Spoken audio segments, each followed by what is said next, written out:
Hello, Cayden. Thanks for allowing me to be part of your class. I'll be happy to answer some of your questions. Hi, Bud. Thanks for setting aside your precious time to share with the investors in Singapore and in Asia about your wisdom in investing.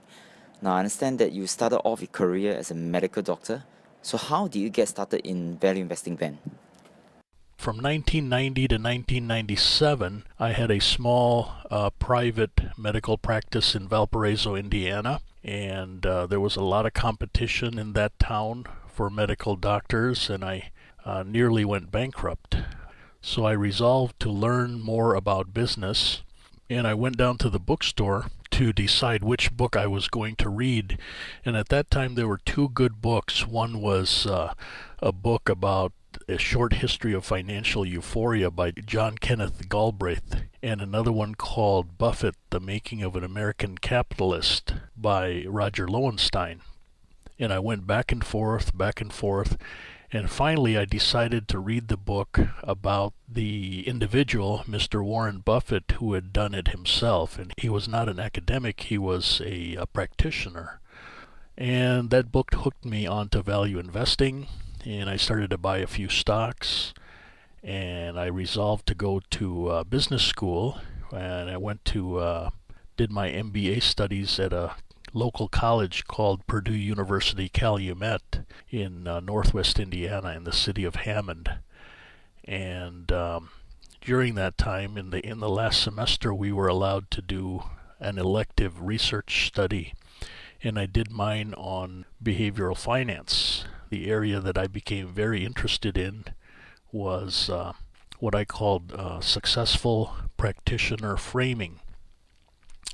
And a couple guys named Tversky and Kahneman had done research, which resulted in a book called Prospect Theory. And that's how I became very interested in behavioral finance. So in my studies, I was looking for the formula, or I was looking for the process that Warren Buffett and Charlie Munger had developed over the course of their investing careers. I see. Most of us know that Warren Buffett had popularized value investing since Benjamin Graham's era. So, in your perspective, how do you think Warren's investing style has changed over the years? Um, that one's easy. In the early days, Warren Buffett, as a teenager, was basically a speculator who liked to play with charts. And at the age of 19, he read a book called The Intelligent Investor by Professor Benjamin Graham. And he went to study under Graham. He also worked for Graham briefly. And in his early letters, when he started his Buffett partnerships, I did a study of the text, and I was looking for the word frequency. And if you do a word frequency analysis on the early Buffett letters and compare them to the letters of the Berkshire Hathaway Company, I compared, I think it was 1956 to about 1960, somewhere in there, and then compared the letters from 77 till about 2002. In the early days, the word market came up much more frequently, and in the later letters, the word business comes up much more frequently than market.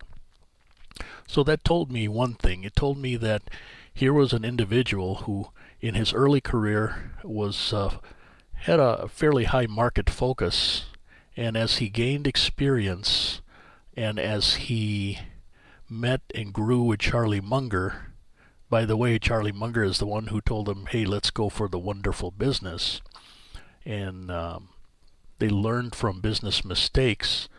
I think this transformed his thinking, and he started to think more about high quality businesses and less about quantitative bargains. Now, in more recent years, because of the size of their company, they are forced to look at much larger businesses. But I think if you look at his more recent writings, it's definitely more towards a high quality business focus.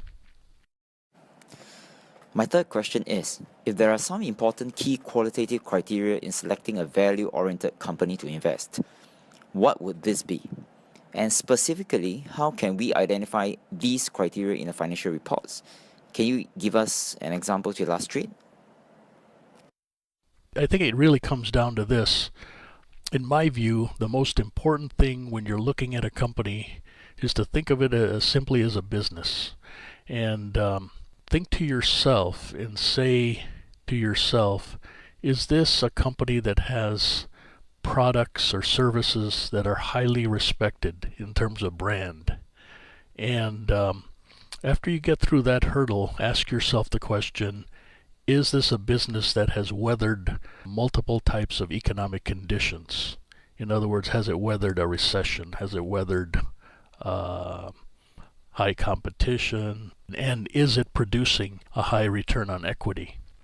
And I think if you look at my book, The Four Filters Invention of Warren Buffett and Charlie Munger, I pretty much summarize what I learned from studying Warren Buffett and Charlie Munger in that book. Thanks, Bud. The next question is, as a layman retail investor, if there are critical quantitative criteria to look at, what would these criteria be in terms of perhaps ratios and numbers in the financial statements? Do give a couple of examples to illustrate. For me, the most important criteria is free cash flow, and that means the free cash that's being produced by the business after it's paid all its current liabilities and its current debts, including taxes. I think that's the most important criteria to look at. Is it producing real cash? The next thing I look at is how much debt does it carry? And I don't like companies that have to carry much debt, so I tend not to look at companies that have a debt-to-equity ratio higher than 0.5 or 50%. And then the next one is what is the net profit margin of the business, which will tell you how efficient it is at producing a profit. And if you're into ratios and numbers, I think take a look at Scott Thompson's book, The Art and Science of Value Investing. But I think I'd like to leave it at that, at these criteria for now: free cash flow, debt to equity, and net profit margin. Question number 5. Now, after we have selected the company, the difficult part will be in valuation. Some fund managers said that different valuation methods are required for different types of companies, but somehow not much details were given. Can you share some of your thoughts about how to evaluate different types of companies and what valuation methods to use? I would say for the students who are new to valuation and you want to pretty much stay out of trouble, go with the discounted cash flow models of the free cash flow and learn those first. Now, if once you understand those, if you want to learn more about valuation, I usually recommend the books and the talks by Professor Aswath Damodaran. I'll spell his name for you. His first name is Aswath, Aswath, and his last name is Damodaran, Damodaran. And he's written several books about valuation, and he recently posted a talk he did at Google on YouTube, and the title of that talk is Valuation, 4 Lessons to Take Away. So valuation, 4 lessons to take away. Very good talk. I played it on my Chrome browser the other night, and I sped it up to 1.25. And I think this will give you some hint and some ideas on how to value growth companies, companies that are not yet making the higher free cash flows. But he gives sufficient warnings on other factors to look at, and those are mentioned in my Four Filters book. Factors such as understand the business and its products, make sure it has some form of sustainable competitive advantage, make sure it has able and trustworthy managers, and then finally is the valuation estimation or the estimation of intrinsic value. But I think your students will learn a lot from watching that video by Professor Damodaran. I also have some videos posted up on YouTube, and they can view those on a channel called Budlab, Budlab. During your journey of investing, can you share the biggest mistake that you have made and what have you learned? Yes, my biggest mistake was probably not buying enough when I knew something was a tremendous high quality bargain, especially when USG was hammered down during the Great Recession. I knew at that point in time, I think this was around March of 2009, when the price got down to about $5. And I knew they were going to survive because Buffett already owned about 18% of the company, and he was lending them more money to get them through the Great Recession. And I should have really loaded up then. I think the price now is close to $30. The other great mistake was missing out on the growth of Apple.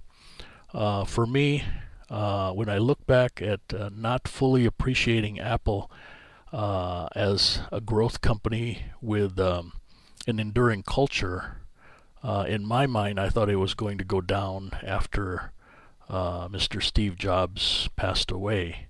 So I did not do my homework on that, so did not fully appreciate the growth potential of Apple. On the other hand, in this type of work, you should never knock yourself down for missed opportunities, because as Buffett says, there will always be other opportunities that will come along. But to answer your question, those are probably two of the big mistakes I've made. I know you have written a couple of books. Can you just share which book is your favorite? Can you share some details about whichever book that picked that will help the retail investors in Singapore? Yes, my best book is probably the second edition I finished last year, The Four Filters Invention of Warren Buffett and Charlie Munger, second edition. And this book will also be out shortly on Audible audiobook form for people who wish to listen to a professional narration of this book. It's in production right now. You see, in that book, which is based on my research on behavioral finance and reading all the Berkshire Hathaway shareholder letters, I take the position that Warren Buffett and Charlie Munger invented an investing formula or process that is very underappreciated by the business as well as the academic communities. And in my view, it is an amazing intellectual achievement, both in practical as well as behavioral finance. These filters are an important set of steps used by the world's greatest investors for finding high-quality investments. And what is unique about these filters is that in 4 simple steps, they have found a way to combine 3 qualitative steps with 1 quantitative step. Your students will remember that Benjamin Graham is known for finding ways to estimate intrinsic value, and that is the 4th step, or the seek an estimated intrinsic value, which will give you a margin of safety. But the first 3 filters are contributions by both Buffett and Munger. Number 1 is understand the business and its products, or the economic understanding. Number 2 is you want a business with a sustainable and enduring type of competitive advantage. And that really means is that you have repeat customers, or customers that keep coming back and buying more. That's what the meaning of sustainability and competitive advantage, because they'll choose your product instead of competitors. And then, of course, step number 3, you want able and trustworthy managers. You don't want able and untrustworthy managers, because the untrustworthy manager may steal from you. So that's why those 4 steps are so unique. And I think when you combine all 4 steps, you really increase your probability of finding the right type of business to invest in. I really appreciate your time in this interview. If some of the investors here want to follow some of your works, is there a website that they can go to? I would say anyone who wants to read my most recent stuff, just Google my name, Bud Labitan, B-U-D space, and then Labitan, L-A-B-I-T-A-N. And generally my writings will show up somewhere on a Google search. And then there are some other websites that we belong to, like the ISVI on Facebook, which stands for the International Society of Value Investors. But generally, I think a Google search will will help people find me. By the way, but we will be organizing a World Value Investing Fest 2015 in July in Singapore. Can you share something important why any retail investor should attend this? Yes, I can. In my view, value investing is, for many of us, it becomes a passion and it's a constant learning challenge. So if you like to learn new things, this is a very good hobby and quest to get into. This is because it's a constant search for understandable first-class businesses with enduring competitive advantages, accompanied by first-class managers, and you're looking for that bargain price. So for me, it's a four-step process, and it's a constant challenge, but it's a happy feeling when you find that type of business to invest in.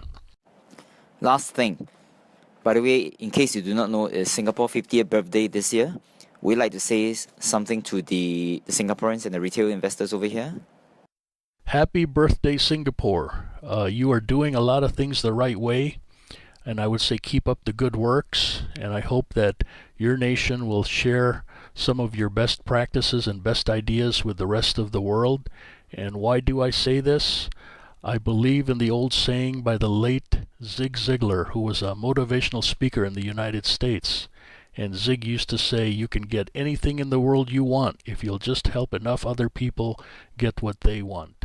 So in this global economy, it's important to keep these things in mind. And I think Singapore is off to a tremendous start and something that your nation should be very proud of. And I tip my hat to you and salute your whole nation and your people for being so productive in raising the standards of living for your citizens. And I hope this is something that you can share with the rest of the world. So happy birthday and many more happy birthdays to you.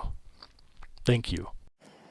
Thanks, Bud, for your precious time. I'm sure I'll catch up with you soon in Omaha next year. See you.